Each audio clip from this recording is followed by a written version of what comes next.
창세기 8장 1절에서 9장 7절까지 말씀이 되겠습니다.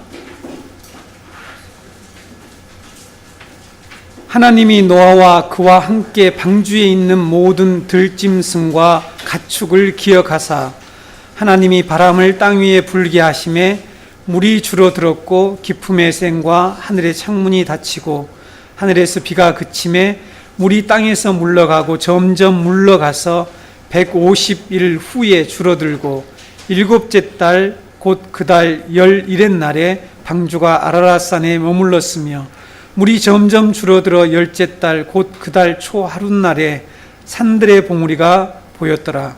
40일을 지나서 노아가 그 방주에 낸 창문을 열고 까마귀를 내놓음에 까마귀가 물이 땅에서 마르기까지 날아 왕래하였더라. 그가 또 비둘기를 내놓아 지면에서 물이 줄었는지를 알고자 하매 온 지면에 물이 있으므로 비둘기가 발붙일 곳을 찾지 못하고 방주로 돌아와 그에게 오는지라. 그가 손을 내밀어 방주 안 자기에게로 받아들이고 또 7일을 기다려 다시 비둘기를 방주에서 내놓음에 저녁 때에 비둘기가 그에게로 돌아왔는데 그 입에 감람나무 새 잎사귀가 있는지라. 이에 노아가 땅에 물이 줄어든 줄을 알았으며 또 7일을 기다려 비둘기를 내놓음에 다시는 그에게로 돌아오지 아니하였더라. 601년 첫째 달 곧 그 달 초 하룻날에 땅 위에서 물이 거친지라. 노아가 방주 뚜껑을 제치고 본즉 지면에서 물이 거쳤더니 둘째 달 21의 날에 땅이 말랐더라. 하나님이 노아에게 말씀하여 이르시되 너는 내 아내와 내 아들들과 내 며느리들과 함께 방주에서 나오고 너와 함께한 모든 혈육 있는 생물 곧 새와 가축과 땅에 기는 모든 것들을 다 이끌어내라.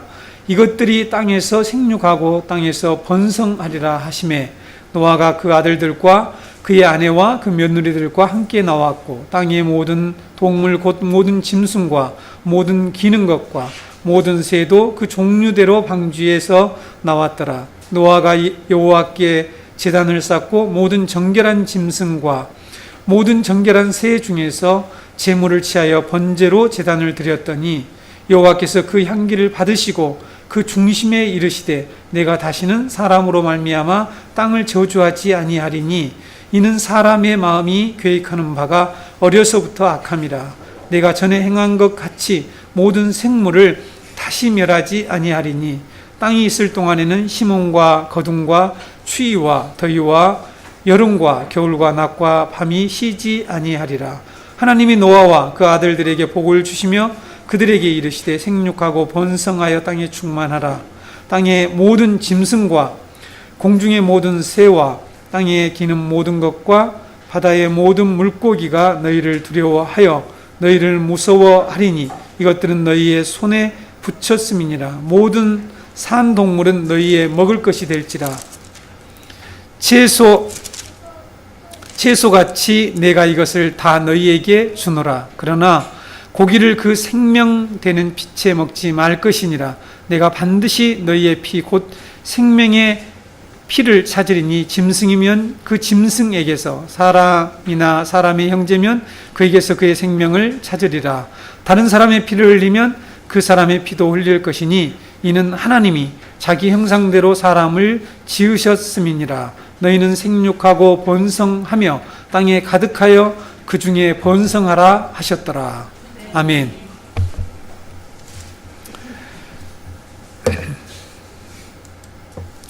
네, 우리가 하나님의 이 계시의 말씀을 이렇게 열심히 배우는 것은 그 말씀을 듣고 노아처럼 하나님이 이루실 그 나라를 바라보면서 실제로 그렇게 살아내기 위해서죠.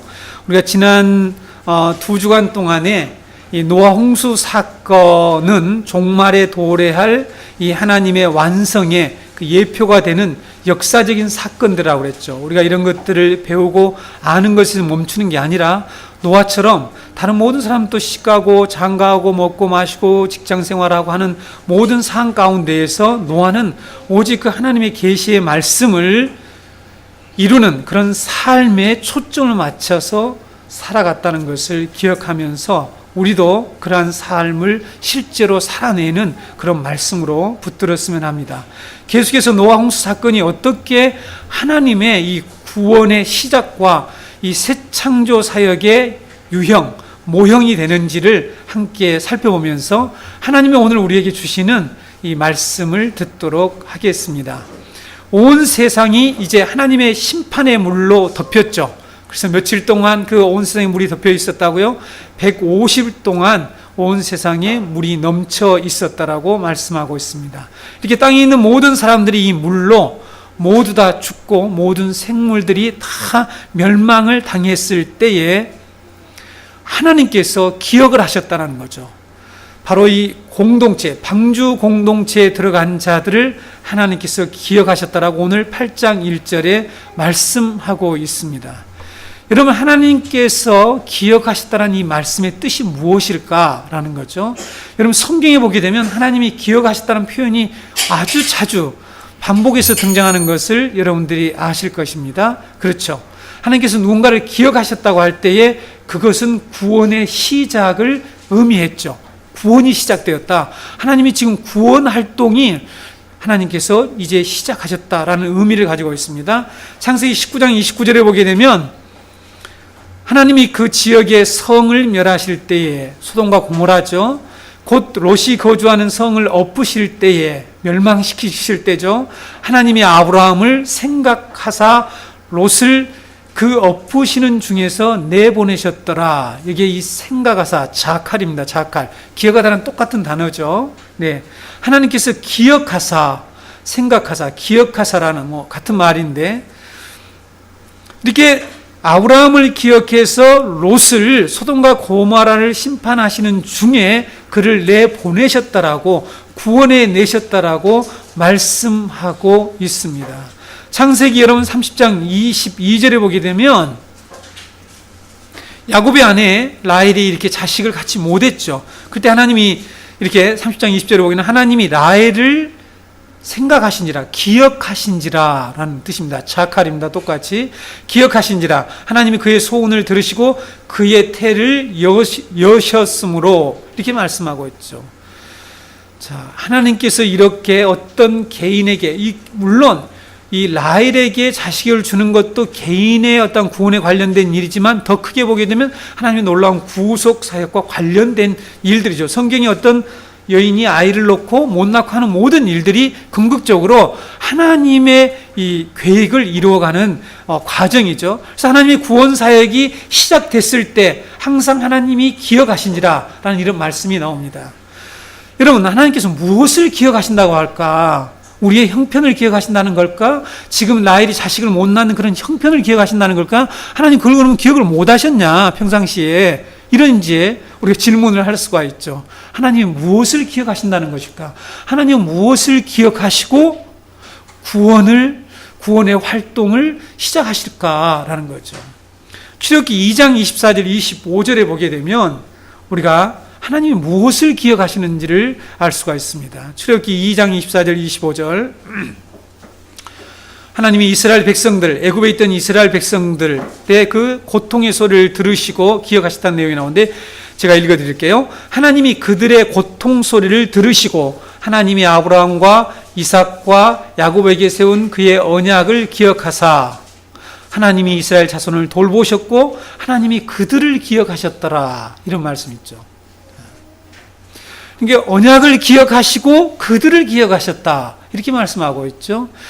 여러분, 지금 우리가 잘 아는 바와 같이 이스라엘 백성들이 애굽 땅에서 이처럼 학대를 받죠. 아들을 낳으면 모두 다 죽이라고 하는 그런 명령 아래서 아주 온갖 학대를 받으면서 노예 생활을 하고 있죠. 그래서 그들이 아주 신음하면서 부르짖었죠.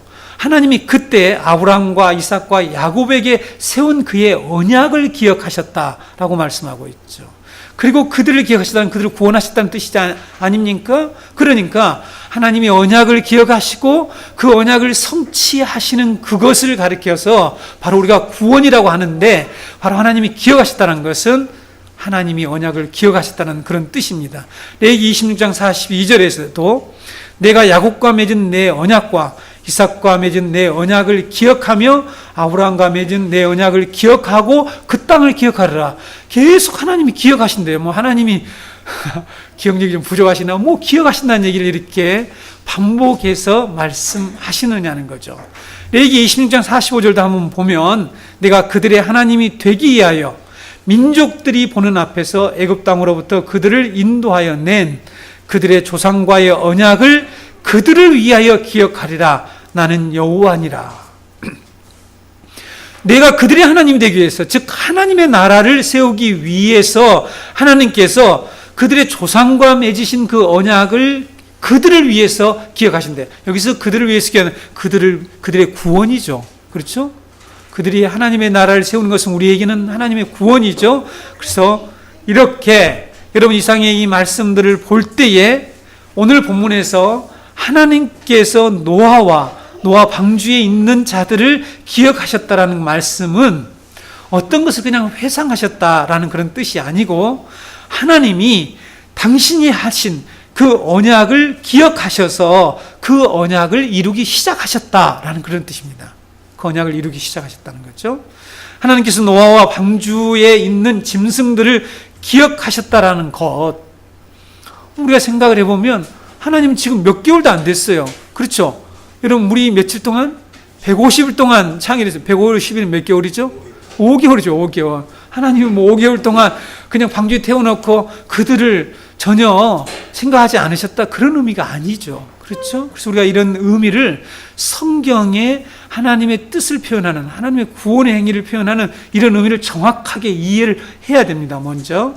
그래서 이와 같이 하나님께서 기억하셨다라고 하는 것은 창세기 6장 18절에 다음 주에 우리가 6장 18절과 9장의 언약을 자세히 살펴볼 텐데, 창세기 6장 18절에서 그러나 내가 너와만 언약을 맺으시겠다라고 하죠.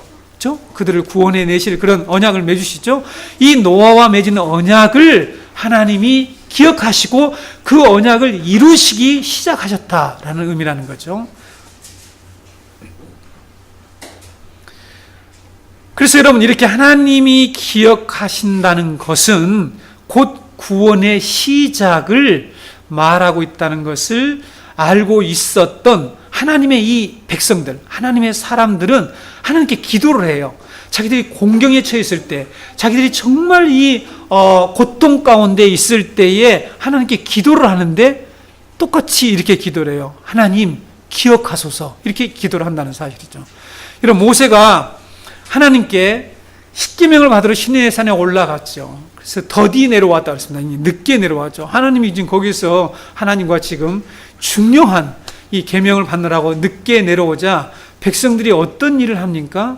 백성들이 아론을 찾아가서 아론에게 우리를 인도할 신을 만들어달라. 지금 모세는 어떻게 됐는지 모르겠다. 지도자 죽었는지 살았는지 모르니까 포기하자는 거죠. 포기하고 우리를 인도할 신을 만들자고 하죠.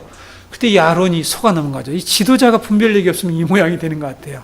그래, 너희들 다 헌금해. 이렇게 하는 거죠. 헌금하라고 그래가지고는 백성들이 가지고 있는 모든 금붙이를 다 내려왔죠. 정확히 성경에 보게 되면 이 귀고리에 맨 금을 다 가져왔다고 그랬습니다. 다 가져오라고 그래서 황금 송아지를 만들었죠. 그래서 그 황금 송아지의 이 우상을 만들어 놓고 거기에서 제단을 쌓고 번제를 드리며 먹고 마시고 뛰놀고 춤추고 이런 짓을 하고 있었습니다. 하나님께서 그걸 알고 계셨어요. 모세야, 너 내려가라. 너는 지금 내려가라. 그리고 내가 하는 대로 놔두라. 이렇게 얘기합니다. 꼭 이렇게 말씀하시죠. 내가 하는 대로 가만히 두라. 내가 그들을 진멸하겠다라는 이런, 지금 하나님의 이 하나님의 백성들이 진멸당한 이런 상황에 처해 있었습니다. 그때 모세가 하나님께 어떻게 간구합니까? 여러분 출애굽기 32장 11절로 14절을 보시면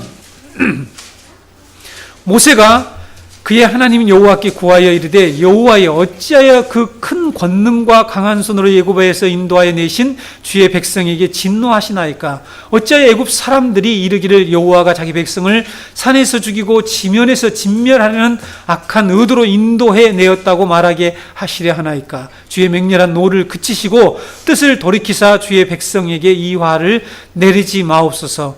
주의 종 아브라함과 이삭과 이스라엘을 기억하소서. 주께서 그들을 위하여 주를 가리켜 맹세하여 이르시기를 내가 너희의 자손을 하늘의 별처럼 많게 하고 내가 허락한 이 온 땅을 너희의 자손에게 주어 영원한 기업이 되게 하리라 하셨나이다. 여호와께서 뜻을 돌이키사 말씀하신 화를 그 백성에게 내리지 아니하시니라. 자, 여러분 보세요.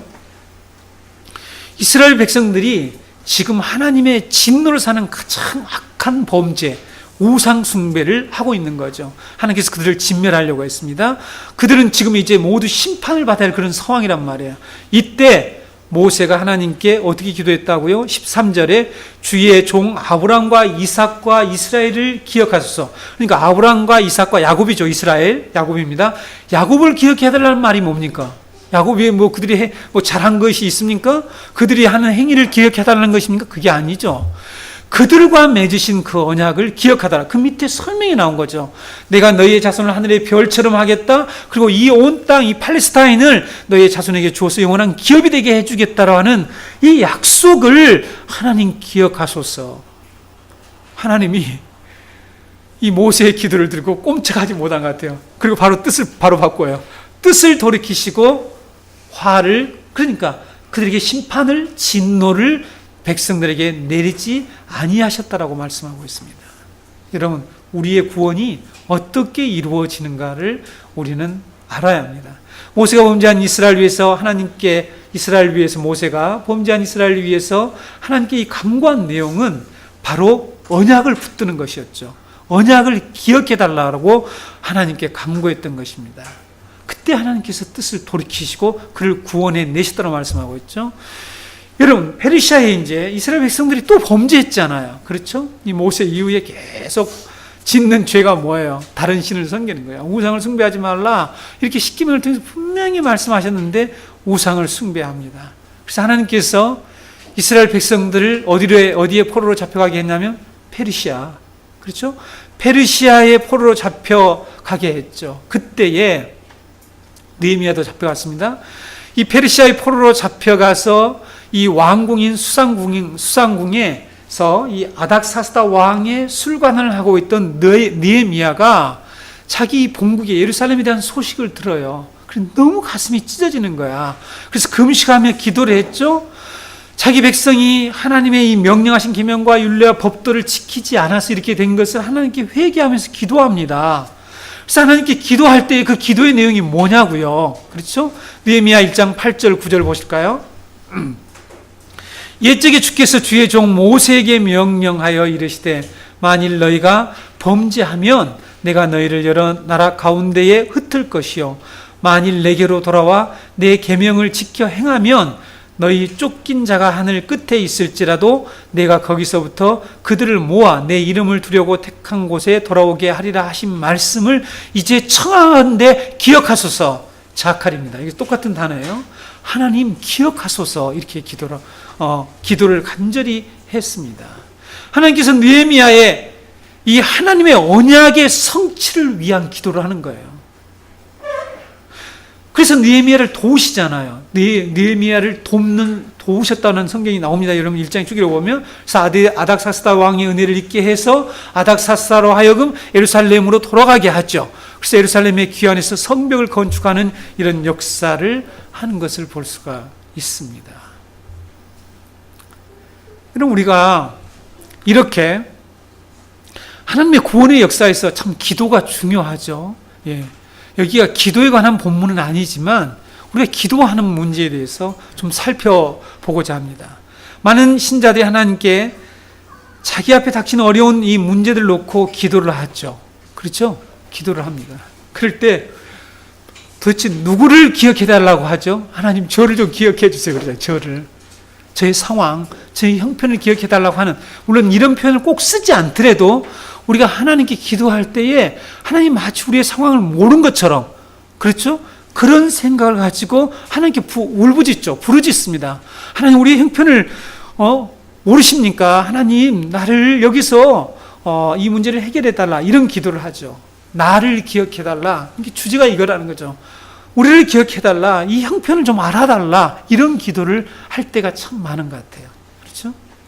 우리가 하나님의 구원하심을 보려면, 그런데 우리가 하나님의 구원하심을 보려면 하나님의 약속의 말씀, 언약의 말씀을 붙들고 기도를 해야 된다는 사실입니다. 하나님은 언약을 기억하시고 구원의 행위를 하신다는 거죠. 우리의 형편을 보시는 게 아니에요. 우리의 형편과 처지를 본다라고 하는 것들이 맞는 것처럼 생각하고, 하나님은 국률이 많으시고 자비가 많으시고 하지만 하나님이 행하시는 모든 행동의 근거는 하나님의 언약과 함께 한다는 거죠. 그러니까 하나님이 이 언약을 우리는 붙들고 그 언약의 말씀을 기억하셔서 하나님이 일하시는 분이라는 것들을 알아야 되는데, 오늘 하나님 언약은 제쳐놓고 우리가 나 형편을 기억해달라, 나를 기억해달라 하는 그런 기도, 그런 간구를 하나님의 사람들은 하지 않았습니다. 여러분 성경을 자세히 이제부터 읽어보시면, 여러분 이렇게 하나님께서 노아와 맺은 언약을 기억하셔서 그 다음에 이제 어떤 일을 하십니까? 구원을 이제 행하시죠. 그 구원을 행하시는 일이 무엇입니까? 첫 번째로 바람을 보내셨죠. 바람을 보내셔서 그 심판의 물을 물러가게 하시는 구원의 역사를 시작하시죠. 그리고 또 어떤 일을 하십니까? 하늘의 창문을 닫고 이 땅의 깊은 샘물을 닫으셔서 더 이상 이 물이 세상을 덮지 못하도록 하시는 이런 구원의 역사, 재창조 사역을 하나님께서 시작하십니다. 지난번에 말씀드린 것처럼 이것은 창세기 1장의 셋째 날에 묻히 드러나라 하시니 묻히 드러나더라 하는 사건과 동일하게 하나님의 구원의 역사가 펼쳐지고 있습니다. 여러분 언약이란 단어가 창세기 6장 18절에서 처음 나타나지만 창세기 1장의 사건들은 하나님께서 언약을 맺으시는 일들이에요. 제가 지난번에 설명을 드렸던가요? 네. 창세기 1장의 첫째 날, 둘째 날, 셋째 날, 넷째 날, 다섯, 여섯째 날, 일곱째 날, 이런 모든 날들이 곧 하나님이 언약을 맺어요. 그래서 여러분 나중에 호세아에서나 모든 학자들도 창세기 1장 사건을 창조의 언약이라고 얘기합니다. 그러니까 언약을 맺으냐. 왜 그런가 하면 언약의 형태, 다음 주에 우리가 자세히 가르쳐줘요. 언약의 서문은 무엇이고 내용은 무엇이고 이런 얘기를 쭉 설명을 해드릴 텐데, 그 형식들도 제가 말씀드릴 텐데, 하나님께서 명령을 하셨죠. 그런데 그대로 이루어졌다고 그랬잖아요. 그대로 되니라 라는 이런 사건들이, 빛이 있으라며 빛이 있었고 빛과 어둠이 나누라 하시며 나뉘고 궁창 위의 물과 궁창 아래 물이 나누라 하시며 나누어지는 이러한 모든 일들이 하나님께서는 언약을 맺으시고 그 언약에 반응하는 피조물들의 이런 모습을 통해서 하나님은 창조 언약을 맺으셨다는 거죠. 그래서 여러분 언약을 세우시고 언약을 기억하시고 자기 백성들을 위해서 반드시 구원의 역사를 행하시는 하나님을 우리는 믿는 것입니다. 하나님은 언약을 맺으시고 그 언약을 기억하셔서 우리에게 구원을 행하신다는 거죠. 이것이 여러분 성경에서 하나님이 이루어 나가시는 구원의 행인 것입니다. 오늘도 마찬가지죠. 그렇다면 여러분 우리가 이러한 사실을 통해서 우리가 깨달을 수 있는 것이 무엇입니까? 우리들 가운데 이런 사람들이 있을 수 있습니다. 여러분 우리가 이 하나님의 계시의 말씀에 노아처럼 에녹처럼 분명하게 서 있지 않으면 우리에게 이런 회의적인 생각들이 들 때가 많아요. 그렇죠? 네. 여러분 그런 생각이 안 듭니까? 네. 우리들이 믿음이 흔들릴 때가 어느 때인가라는 거죠. 이 죄악이 온 세상을 뒤덮고 이 세상은 지금 혼돈과 공허와 흑암이 아주 덮여있는 창세기 1장 2절과 같은 동일한 상황이 있죠. 이런 세상을 볼 때 과연 하나님이 이런 세상을 회복할 수 있을까? 네. 제가 이번에 강주에 가서 기독교 세계 강의를 하면서 이 소멸론과 회복론, 하나님의 창조 세계에 관한 두 가지 세계관이 있다. 근데 대부분의 사람들의 세계관은 뭐냐면 이 세상이 다 멸절한다, 멸망한다, 사라진다 라는 이런 세계관을 가지고 있는 게 얼마나 비성경적인가 하는 것을 제가 거기서 잘못되었다라고 지적하면서 회복론을 말씀드렸죠. 그런데 여러분 이렇게 회복론을 가지고 있을지라도 많은 사람들이 이런 세상에 이렇게 우리의 현실을 보면서 우리의 상황을 보면서 부정적인 생각을 들죠. 하나님이 회복하실 수 있을까? 라는 생각을 들 때가 있다는 거죠. 좀 더 구체적으로 말씀드리면 우리 가운데 형편없는 사람들이 있단 말이죠. 저 사람도 예수 믿으면 변화가 될까? 저런 인간도 변화될 수 있을까? 하는 이런 생각이 들 때가 있어요. 여러분 그렇지 않습니까? 우리 가운데 있는 이런 사람들 중에 정말 힘든 이런 존재들이 있단 말이죠. 그런데 저 사람도 변화될까? 라는 이런 부정적인 생각이 들 때가 있다는 거죠. 이때에 우리가 만약에 하나님의 구원을 믿으려면 하나님의 이 언약을 분명히 깨달아야 되는 거죠. 하나님은 언약을 이루어 가신다는 거죠. 그래서 중요하다는 거죠. 그래서 하나님의 백성들이 기도할 때에 하나님이 이 형편을 기억해달라는 것이 아니라 그들에게는 아직 조금의 빛도 없죠. 아주 캄캄하죠. 이 상황에서 건짐을 받을 수 있는 그런 아무런 길이 보이지 않을 그때에 그들이 한 기도가 뭐냐면 하나님 기억하소서는 우리 조상들과 맺은 그 언약을 기억해달라고 기도했다는 거죠.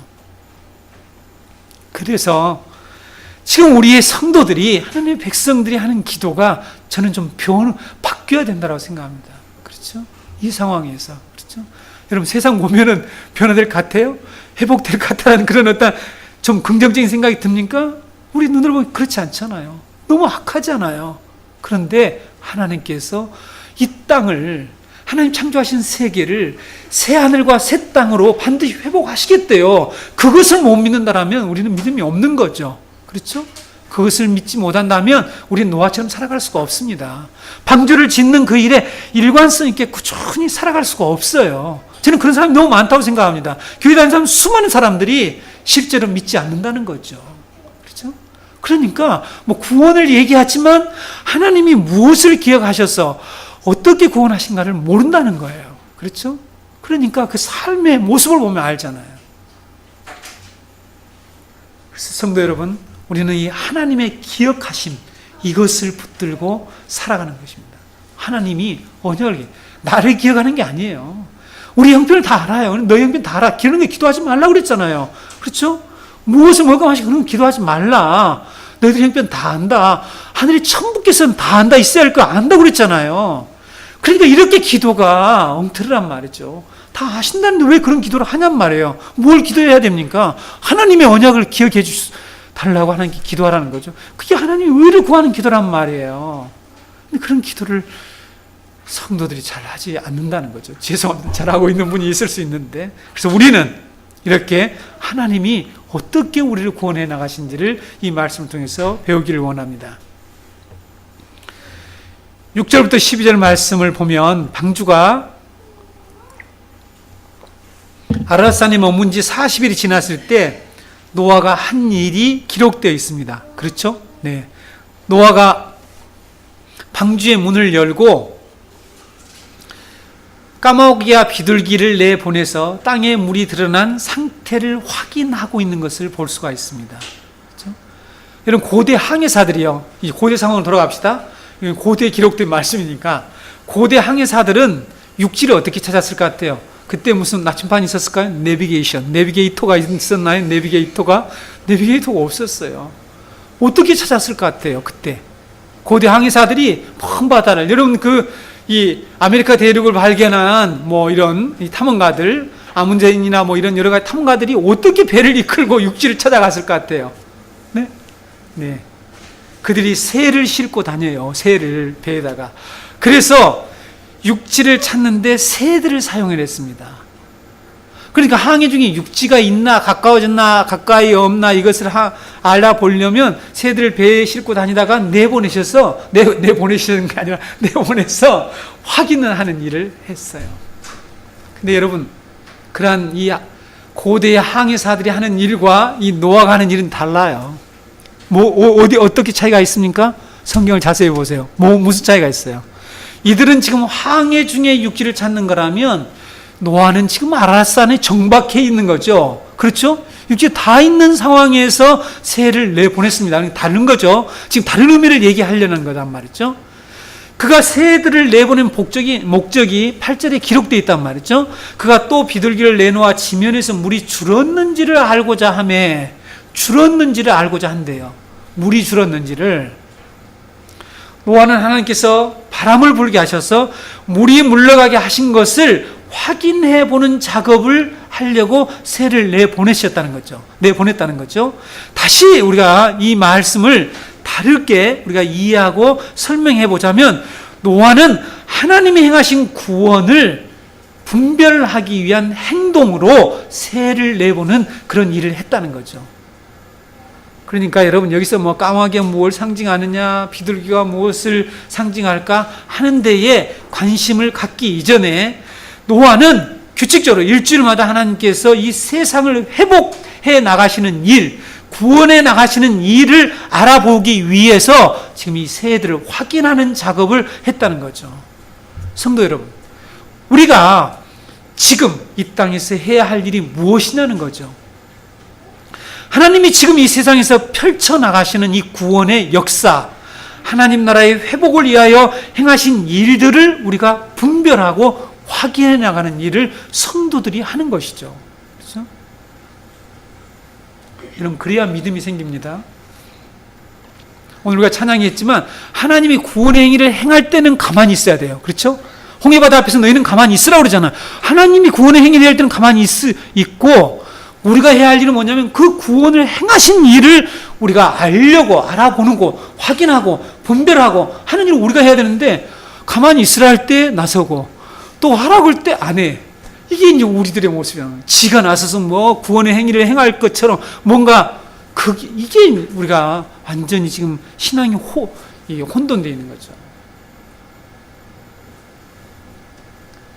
이런 많은 신자들이 하나님이 지금 이 세상에서 이루어 가시는, 펼쳐나가시는 이 구원의 사역, 새 창조의 사역에 별 관심이 없다는 거죠.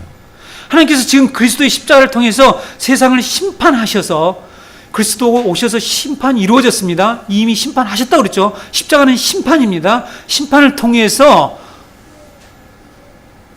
이 남은 자들을 어떻게 구원해 나가시는지, 어떻게 영광스러운 하나님의 나라를 회복시키는지에 대해서 알아보려고 하는 것이, 알아보고 확인하고 하는 일들이 우리 신앙생활이에요. 우리가 신앙생활인데 얼마나 신자들이 하나님이 행하신 일들에 관심이 있느냐는 거죠. 제가 정말 이 강조해서도 안타까워했습니다.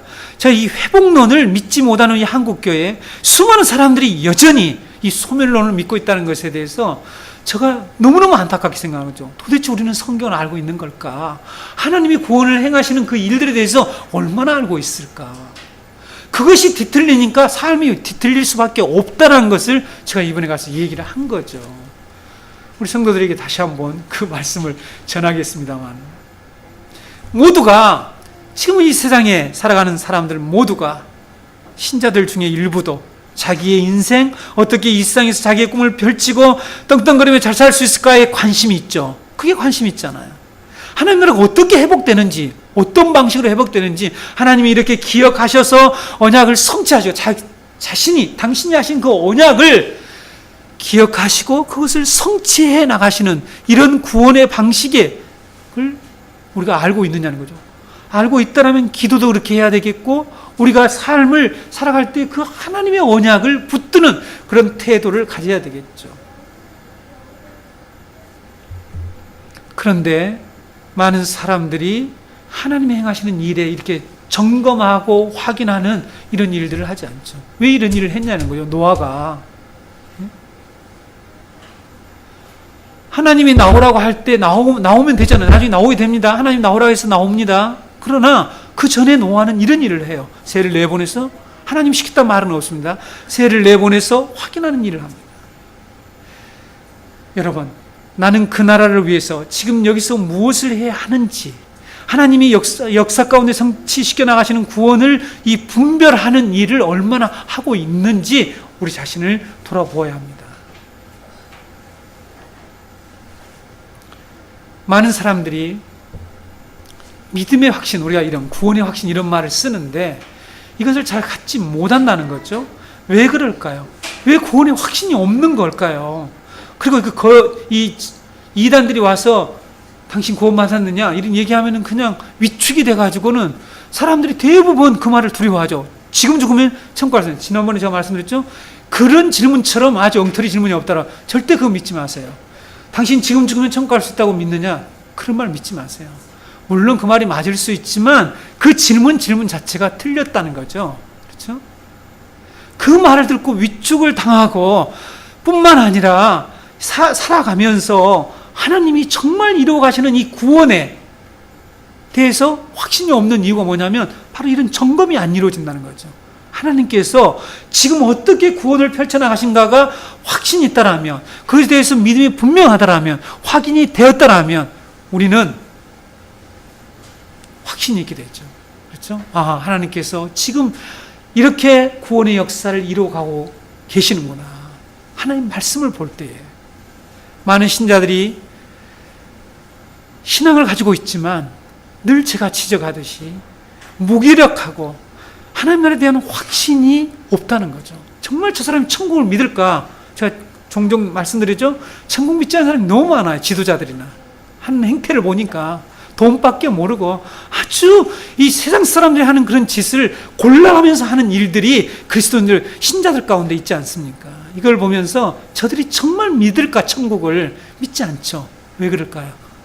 이런 말씀을 모를 뿐만 아니라 하나님이 행하신 일들을 전혀 그들은 캐치하지 못하고 있다는 것이죠. 관심이라는 것이 오직 자기에게 있다는 거예요. 자기에게. 그러다가 힘들면 주여 나를 기억했소서, 이런 기도나 하고 말이죠. 하나님의 언약 기억해 주옵소서. 우리가 살 길은 오직 하나님의 언약밖에 없습니다. 이렇게 기도를 해야 되는데 자기들이 자기를 위해 살다가 자기에게만 관심을 온통 집중해 살다가 힘들면 바로 나를 기억해달라, 천부에 의지합소서, 이 찬양을 부르면서 손 들고 나와서 그것도 하나님의 구원의 역사를 의지하는 게 아니라 천부에 의지하는데 이때만 의지합니다. 이런 모습들을 볼 때마다 참 마음이 아픕니다. 사랑하는 우리 정가족 여러분, 하나님이 구원의 방주 되신 그리스도를 통해서, 그리고 우리를 새롭게 하시는 이 성령의 역사를 통해서 행하시는 구원과 회복하시는 일에 노아처럼 기다리며 일주일마다 이렇게 관심을 가지고 우리가 정말 알아보고 있느냐는 거예요. 그렇죠? 그러니까 이 말씀 속에 성도들의 태도가 다 들어있는 거죠. 기도하지 않고 말씀 읽지 않고, 저는 이런 유치한 얘기를 더 이상 하고 싶지 않아요, 사실은. 네? 기도해라, 말씀을 열심히 읽자, 성경 통독해야 된다고 친다. 그렇게 하면 뭐합니까? 이런 진정한 이 원리, 구원의 원리를 제대로 알고 스스로 알아서 말이죠. 내가 정말 하나님의 말씀이 그런가 그렇지 않는가 확인해 보는 거죠. 그래서 이것이 정말 기독교 진리인가? 우리 젊은이들도 마찬가지입니다. 기독교 진리인지를 확신이 없어요. 종교 다원주의가 완전히 이 세상을 뒤덮고 있잖아요. 모든 종교에 구원이 있다. 왜 기독교는 그렇게 관용이 없냐? 톨레랑스가 없다. 이런 얘기를 하면 그래, 기독교는 독선적이야. 이런 얘기를 듣고 쉽게 무너지고 오히려 기독교에 대해서 반감을 가지고 하는 이런 젊은이들, 이 세대에 무엇 때문이라고 생각하십니까? 이런 진리를 모른다는 것이죠. 여러분, 노아는 까마귀를 내보내고 7일 기다렸다가 비둘기를 내보내고 또 정확하게 7일 기다렸다가 비둘기를 내보내고 하나님이 완성해 가시는 이 구속사역을 확인하고 분별하는 일을 했습니다. 이것이 성도의 신앙의 여정에서 해야 할 일이라는 것을 꼭 기억하시기를 바랍니다.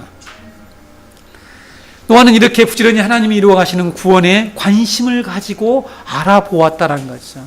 마침내 601년 1월 1일이 되었죠. 오늘 13절에 보게 되면 601년 1월 1일에 노아는 땅에서 물이 물러간 것을 보게 됩니다. 그리고 노아는 하나님의 구원하심을 보게 된 것이죠. 하나님의 구원하심을 보게 된 거죠.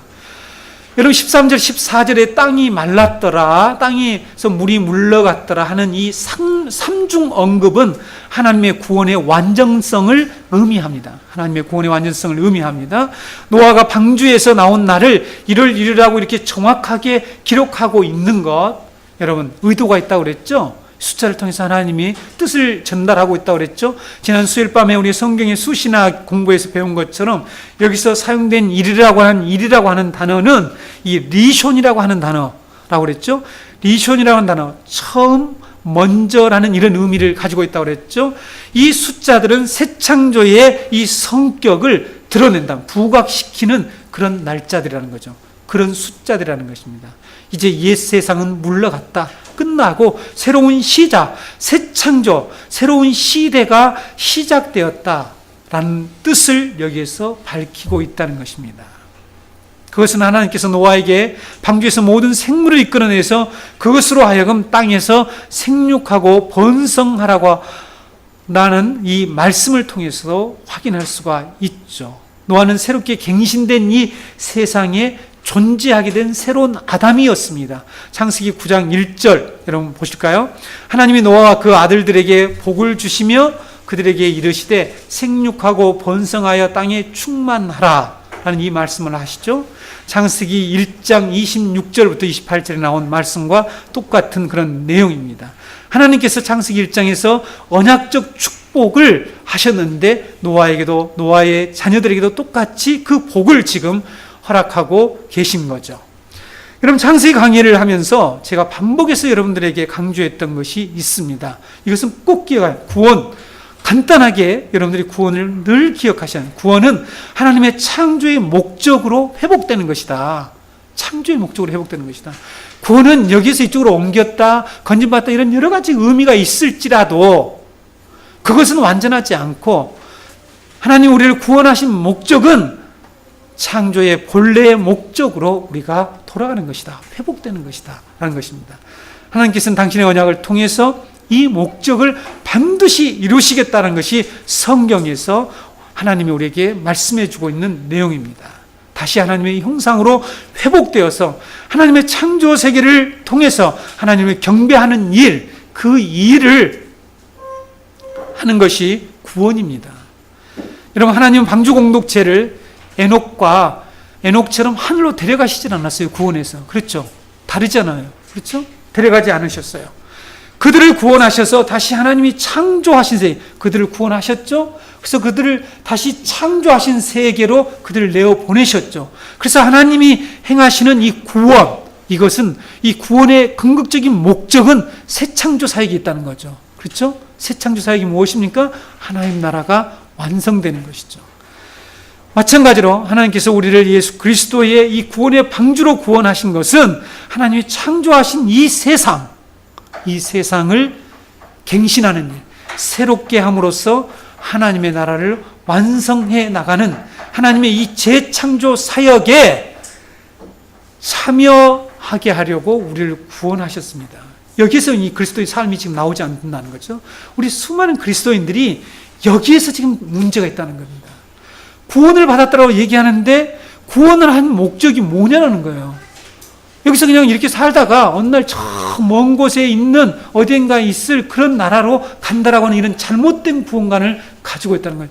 하나님은 지금 노아의 방주를 통해서 노아의 8 가족을 구원해서 그들을 다시 하나님의 이 창조 세계로 내보내서 그들을 생육하고 번성하고 땅에 충만하게 하는 이 하나님의 나라의 역사를 이루려고 하는데 그 일을 안 하는 거죠. 그리스도인들이. 이 일을 안 하는 것에 대해서는 제가 시간 때문에 이 기독교 세계를 넘기겠습니다만은 수많은 그리스도인들이 자기의 삶의 과정에서 이 새 창조 사역을 어떻게 동참해야 될지를 모른다는 것이죠. 이런 우리가 이런 말을 쓰고 있습니다. 우리가 복음에 참여한다, 복음의 일을 한다, 이런 일을 얘기하죠. 여러분 빌립보 교회는 사도 바울과 함께 처음부터 복음을 위한 일에 참여했다라고 빌립보서 1장 5절 6절에 기록되어 있습니다. 너희가 첫날부터 이제까지 복음을 위한 일에 참여하고 있기 때문이라. 너희 안에 착한 일을 시작하신 이가 그리스도 예수의 날까지 이루실 줄을 우리는 확신하노라. 이 말씀의 뜻이 뭐죠? 복음을 위한 일에 참여했다. 그러니까 우리 그리스도인들이 아주 이 협소하게 아주 부분적으로 복음을 위한 일을 어떻게 생각하냐면 전도하는 거, 선교하는 거, 이것을 복음을 위한 일로 아주 그렇게 정의를 내리고 있죠. 그것만 알고 있어요. 그렇죠? 그런데 여러분 복음을 위한 일은 거기에서 멈추면 안 되죠. 복음을 위한 일은 하나님이 창조한 이 피조 세계를 회복케 하는 일까지 모두 포함되어 있습니다. 그래서 너희 안에 착한 일을 시작하신 이가 그리스도 예수 날까지 이루실 줄 우리가 확신한다. 여기 착한 일이 뭐냐는 거예요. 착한 일이. 너희 안에 착한 일, 착한 일이 뭡니까? 하나님이 선이라고 말씀하신 게 뭐예요? 모든 피조 세계가 하나님과의 정상적인 관계에 있는 것이 선이라고 그랬잖아요. 토부입니다. 그렇죠? 하나님의 질서 속에서, 하나님의 계명 속에서, 하나님의 은혜로운 통치 안에서 살아가는 것을 선한 일이라고 그래요. 하나님의 다스림을 받는 것을 선한 일이라니까요. 이것을 위한 것이 복음을 위한 일이고, 이 일을 시작하신 분이 예수 그리스도의 날 재림하실 때까지 반드시 이루실 것을 확신한대요. 바울 사도는 이렇게 얘기하고 있지 않습니까? 글쎄, 여러분, 복음을 위한 일이라는 것이 단순히 전도하는 것만이 아니라는 거죠. 빌립보서와 골로새서를 읽어보면 모든 피조물들이 그리스도에게 복종하고 만유가 회복된다고 말씀하고 있죠. 만유가 회복되는 것을 바로 구원이라고 말하고 있고, 이 일에 우리가 동참해서 참여해서 사역하는 것을 복음을 위한 일이라고 하는 것이죠. 여러분, 하나님이 본래 우리에게 주셨던 이 생육하고 번성하라는 이 새 창조 사역에 동참하는 자들이 되어야 합니다. 그러려면 교회에서만 충성해서는 결코 안 된다는 거죠. 여러분들이 하고 있는 그 일들이 어떻게 하나님 나라를 세우는지 그것을 제대로 성경을 통해서 배우고, 자녀를 키우는 일, 다른 사람과 관계를 맺는 일, 이런 모든 것을 하나님 형상을 드러내라는 거죠. 예수님을 믿는 지가 오래됐는데 인격이 바뀌지 않고 삶이 바뀌지 않고 하는 일들이 세상랑 똑같고, 그것은 하나님 나라에 동참하는 게 아니에요. 복음을 위한 일이 아니에요. 그 사람이 아무리 헌금 많이 해서 선교를 하고 성경을 많이 낼지라도 그 사람은 복음에 참여하는 일이 제대로 되어 있지 않다는 것을 알아야 된다니까요. 이것을 많은 성도들이 모른다는 거죠. 나는 헌금 해놨으니까 목사님이나 선교사님들이 열심히 선교하시오. 그렇잖아요. 무엇을 기도해야 될지 모른다는 거죠. 무엇을 위해서 우리가 어떻게 복음을 위해서 살아가는지를 모른다는 거죠.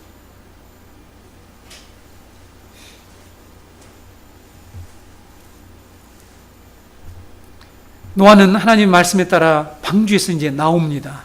그가 나와서 한 첫 번째 일이 무엇입니까? 첫 번째 일이 뭐예요? 제단을 쌓고 여호와 하나님께 번제를 드린 일을 했습니다. 하나님이 명령했습니까? 노아에게는 명령하지 않았어요. 너 나에게 번제 드리라 이렇게 명령했습니까? 적어도 이 상황에서는 그러지 않았죠. 노아는 구원받은 공동체의 사명, 그 정체, 그 신분, 이것이 무엇인지를 깨달았어요. 알고 있었다는 사실입니다. 여러분, 우리가 구원받은 하나님의 백성들의 공동체는 구원받은 공동체의 사명을 분명하게 알아야 돼요. 그렇죠? 그 정체와 신분, 역할이 무엇인지를 분명하게 인식하고 살아야 됩니다. 근데 예수를 믿은 지 오래됐는데 이것을 아주 부분적으로 파편적으로 들어가지고 정확하게 이런 개념들이 정리 안 되는 거죠. 그걸 제가 참 안타깝게 생각합니다. 그래서 제가 늘 말씀을 전할 때에 먼저 하는 것이, 영어로 얘기해서 죄송합니다, 이 터미널로지가 뭐라고 그랬습니까? 개념학이죠. 어떤 개념을 정리하는 거예요. 터미널이 뭐냐? 터미널, 종착지. 어떤 개념을 정확하게 정리해야만이 그것이 내 안에 인식되고 그것이 나의 사고 양식을 좌우하고 그래서 내가 삶을 행동으로 옮겨낼 수가 있어요. 근데 개념이 명쾌하지 않으면 우리들은 어떻게 해요? 이랬다 저랬다 이렇게 하는 거예요. 그래서 여러분, 우리 신자들이, 우리 성도들에게도 목표가 있죠. 말씀 통해서 정확한, 제가 지금 하나님의 말씀의 의미를 정확하게 전달하는 거죠. 그걸 애매하게 가끔가다 하나님 뜻도 아닌 것을 막 전하고 이래서는 안 되고. 네?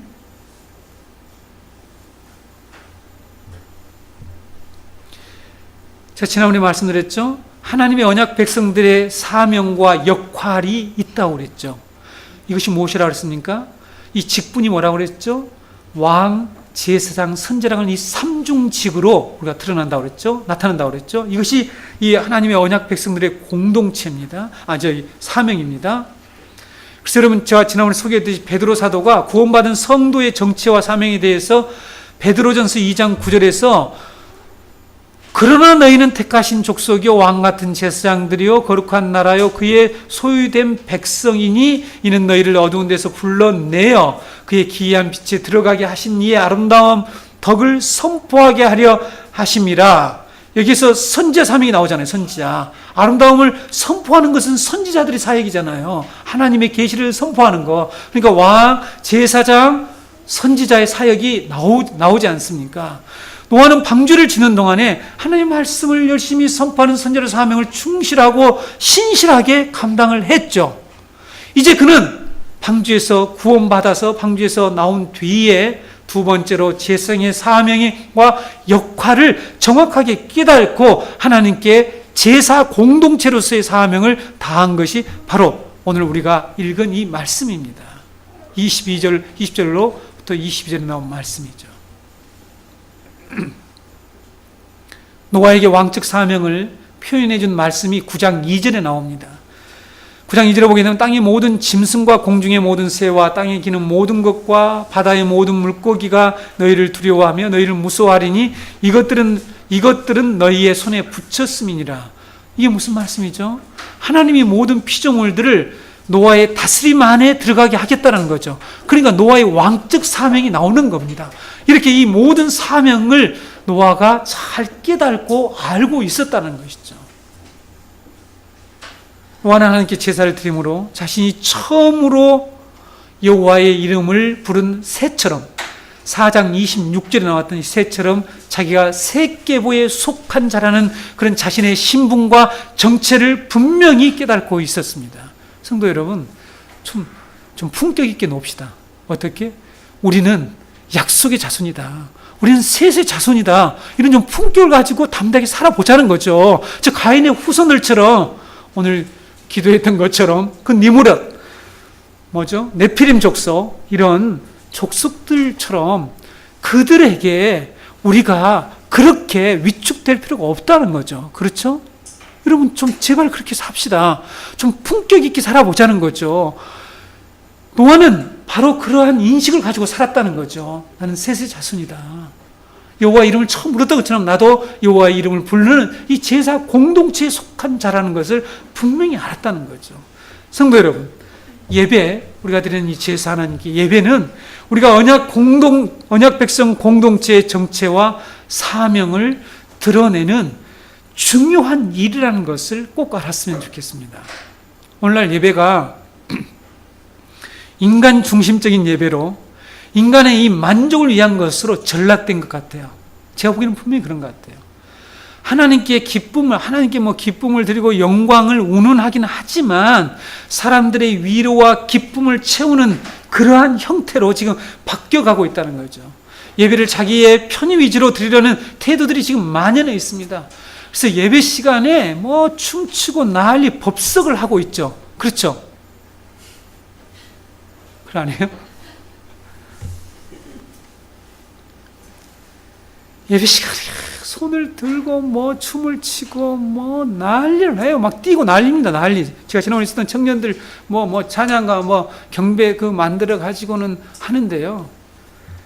제가 정말 혼란스러워서 거기 앉아 있는데 참석 안 할 수도 없고 참 너무너무 괴로웠습니다.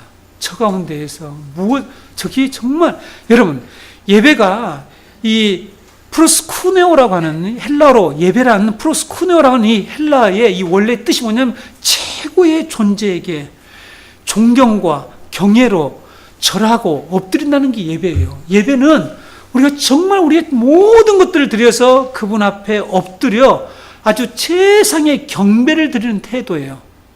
그런데 그들이 앞에서 날 치고, 그래서 여러분 오늘날 많은 사람들이 예배가 축제가 되어야 한다는 이런 주장들 합니다. 들어보셨죠? 예배가 축제가 돼야 된다는 얘기 들어보잖아요. 네?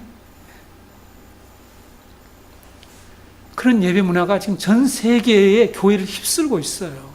그렇죠? 그래서 예배 시간에 농담하고 웃기고 재밌는 일을 하고 이렇게 하면서 하나님께 예배를 드린대요. 그렇잖아요. 그렇죠? 여러분들 웃기는 목사님 얘기들을 많이 들었잖아요. 예배 시간에 참여해가지고. 그렇죠? 그게 하나님을 정말 최고의 존재로 대우하며 경배하고 절한다라고 하는 성경이 말하는 그 예배의 태도 있냐라는 거죠. 그렇지 않지 않습니까? 저는 성경 공부와 예배를 엄격하게 구분합니다. 예배는 오직 하나님만을 위한 것입니다. 거기에 예배는 하나님만을 위한 것이잖아요. 성경이 그렇게 말씀하고 있잖아요. 오직 우리는 그걸 통해서 지금 제가 말씀드린 것처럼 우리가 누구인가? 우리가 언약 백성의 공동체로서의 그 정체를, 그러니까 다른 사람들이 우리가 예배를 드리고 있다면, 쟤들은 하나님 언약 백성의 공동체다. 쟤들은 왕이다. 쟤들은 제사장이야. 쟤들은 선자로서의 사명을 가지고 그 역할을 우리가 구별되어서 하나님께 예배드리는 순간에 그걸 구별하는 거예요. 이게 구별된 삶이죠, 이게. 근데 구별된 삶을 드리는 그 순간에 하는 행위가 전부 다 자기를 위해서 하고 있지 않는 거죠. 뛰고 난리 법석이에요. 아주 시끄러워요, 정말. 그래서 그거하고 위로받았다고 하고. 그리고 말씀 선포하면 다 존다니까요. 파리약 친 것처럼 파리가 그냥 다 시들시들 머들러 하면서 다 쓰러지듯이 제가 그걸 선교단체하고 가서 제가 강의하러 갔다 기겁을 했죠. 기가 막히구만. 좀 예배 시간에 찬양도 좀 조금 하고, 그 다음에 말씀, 하나님이 선포하신 말씀을 들어야만 우리가 깨닫고, 그런데 예배 시간 잔뜩 1시간 이상 그냥 찬양하고 춤추고 아주 댄스홀에 온 것도 아니고 난리 법석이잖아요. 이게 예배입니까?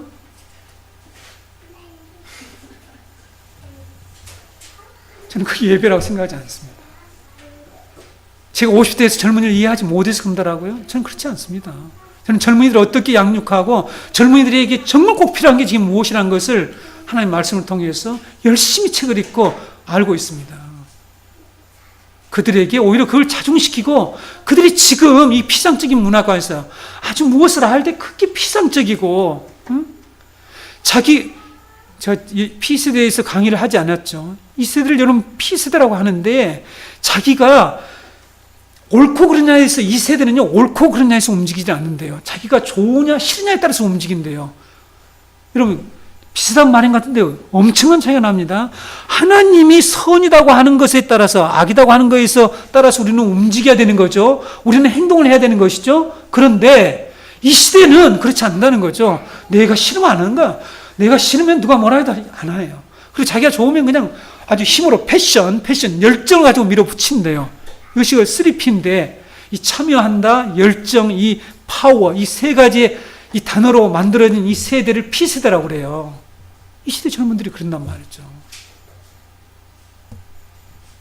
교회 와서 자기들의 그 열정을 엉터리로 쏟아내는 거죠.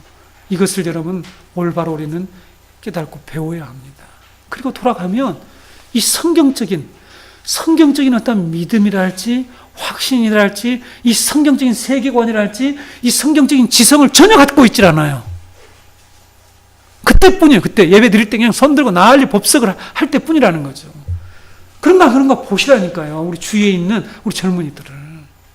왜 교회가 그렇게 신앙을 가르치냐는 거죠. 바로 이걸 모르기 때문입니다. 하나님의 구원받은 공동체는 언약의 공동체예요. 제발 여러분 예배 시간에 딴짓 하지 마세요. 말씀에 귀를 기울이세요. 그렇죠? 예배 시간에 왔다 갔다 하지 마세요. 저도 어린아이들은요, 이해를 해요. 어른들은 정말 예배 드리는 모습을 보이세요. 개혁교회는 그렇게 드리지 않습니다. 정말 개혁교회는요, 성도들이 예배 드리는 모습을 통해서 자녀들을 양육하는 거죠. 그리고 자녀들도 정확하게 가르치는 거죠. 근데 오늘날 이것이 완전히 붕괴됐어요. 그것이 강단에서도 부동해요. 웃기고 하니까 같이 놀자 이렇게 된 거죠. 예배 시간에. 성경적이지 않습니다. 우리 전공도 공동체는 그런 교회가 되지 않도록 해야 되겠죠. 성도 여러분, 오늘 우리가 하나님의 이 기억하심을 통하여서 이루시는 구원, 이것을 우리의 마음에 늘 품고, 우리가 비록 이 세상에서 정말 힘들 때가 있죠. 하나님의 구원을 간절히 바라볼 때가 있어요. 그럴 때 하나님의 그 언약을 기억해 달라고 하는 그런 기도를 드리자는 거죠. 그렇죠? 그 기도를 드리고 하나님이 이루어 가시는 구원의 그 행위를 날마다 점검하는 그런 신자가 되면 우리는 확신을 가지고 살아갈 수가 있습니다. 저와 여러분이 모두 이런 노아 이 방주 공동체와 같은 그런 성도들이 되기를 원합니다.